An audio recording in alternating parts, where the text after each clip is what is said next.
আসসালামু আলাইকুম রহমতুল্লাহি ওয়াবারাকাতুহু। সম্মানিত প্রিয় বন্ধুগণ, আজকে একটি খুশির সংবাদ হলো শাইখুল হাদিস ইবনে শাইখুল হাদিস আল্লামা মামুনুল হক সাহেব কারাবন্দি থেকে তিনি আজকে মুক্তি পেলেন। তিনি প্রায় দীর্ঘ 3 বছর 12 দিন পর আজকে তিনি কারাগার থেকে মুক্তি পাচ্ছেন।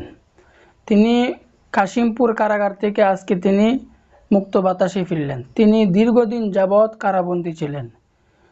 দেখুন, যার ওয়াজ শুনলে মনের ভিতরে ইমানি জজবা তৈরি হয়, যার ওয়াজ শুনলে যুবকরার ইমানি চেতনা, ইমানি পাওয়ার অনেক বেড়ে যায়, সেই শাহজালাল ইবনে শাইখুল হাদিস আল্লামা ইবনে শাইখুল হাদিস আল্লামা মামুনুল হক সাহেব মুক্তি পাইছেন।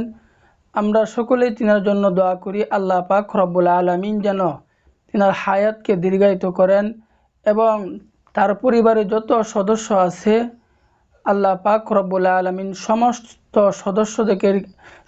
সদস্যদেরকে যেন আল্লাহ পাক রব্বুল আলামিন সবরে জামিল দান করেন এবং আল্লাহ পাক রব্বুল আলামিন আমরা যেন এই দুনিয়াতে থেকে ঈমান আমল যেন কাটি করতে পারি, পরিপূর্ণ মজবুত ঈমান নিয়ে যেন আমরা কবরে যেতে পারি।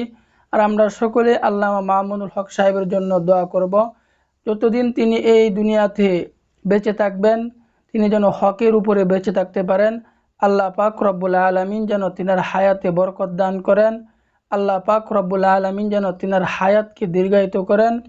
আল্লাহ পাক রব্বুল আলামিন আমাদেরকে ঈমান আমল কাটি করার তৌফিক দান করুন।